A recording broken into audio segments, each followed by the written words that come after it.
Magandang buhay mga kapordyali. Tayo ngayon magluto ng nilagang karne ng baka.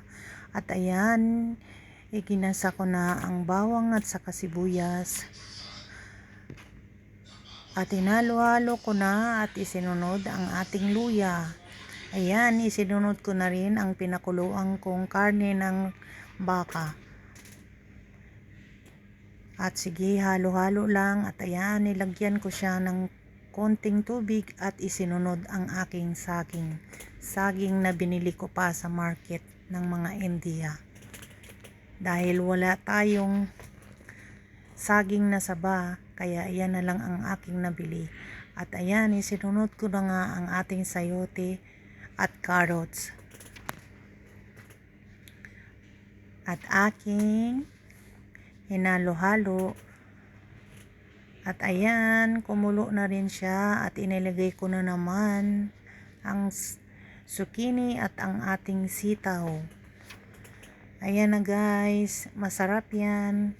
Kaya nilagyan ko na uli ng paminta.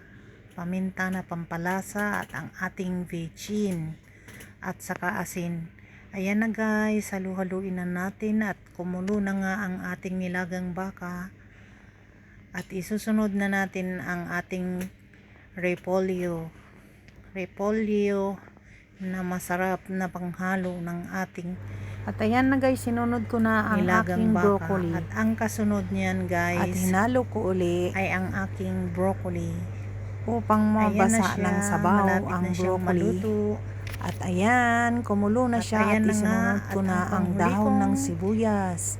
Inilagay ang dahon ng sibuyas na pampasarap. Dahon ng sibuyas na pampabango ng ating nilagang baka. Ipatong lang natin yan guys para ayan, hindi halo-halo uli at ang malusaw. Ating takpan. At ayan, malapit na siyang maluto. At kumuha na ako ng mangkok at nilagyan ko na ito upang matikman ko siya kung ano ang lasa. Masarap yan guys, huwag kayong mag-alala. Kung lulutuin nyo yan ay sobrang sarap nito at malinamnam. Ayan na, hanggang dito na lang, hanggang sa muli. At ating nang papakin ang ating niluto na nilagang ribs ng baka. Hanggang sa muli, bye-bye, ingat kayong lahat dyan. Ayan, masarap yan, bye!